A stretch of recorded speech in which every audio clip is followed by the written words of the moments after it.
வணக்கம், என் பேர் அஸ்ரித். நான் 3ஆம் நிலையில் இருக்கேன். இன்று நான் ராகி பற்றி பேச போகிறேன். நான் உங்களை என் ராகி பண்ணைக்கு வரவேற்கிறேன். ராகி ஒரு அதிசய பயிர். ராகி ஒரு ஆரோக்கியமான சிறுதானியம். ஒரு சுவாரஸ்யமான தகவல், ராகி உலகின் பழமையான சிறுதானியம். ராகி எங்கெல்லாம் விளைகிறதுன்னு பார்ப்போமா? கிருஷ்ணகிரி, தர்மபுரி, ஈரோடு, திருப்பத்தூர்,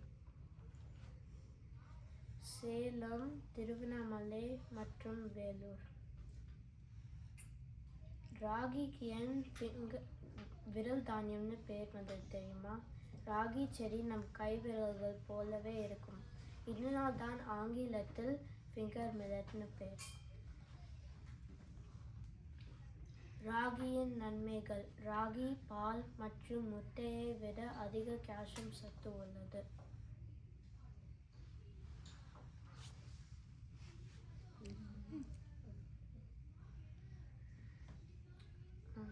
ராகி வச்சு என்னெல்லாம் பண்ணலாம் பார்ப்போமா?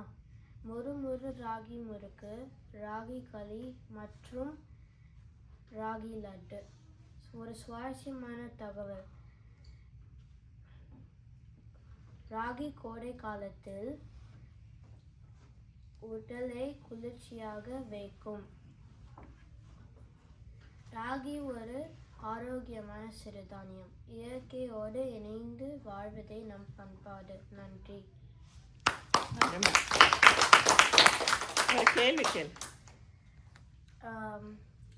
ராகி வச்சு என்னெல்லாம் பண்ணலாம் சொல்லுங்க. ராகி லட்டு, ராகி முறுக்கு, ராகி களி, கூழ். அடுத்த வாரம் தமிழ்ல இது இருக்குல்ல, பிக்னிக் இருக்குல்ல, நமக்கு ராகி கூழ் கொண்டு வராங்க. அதை எல்லாரும் கொஞ்சமாவது எடுத்து சாப்பிட்டு பாருங்க. அது குடிச்சிங்கன்னா அப்படியே உடம்பெல்லாம் கூலாயிரும். அதுக்கு தான் அது பேர் கூழா? அப்படிதானே?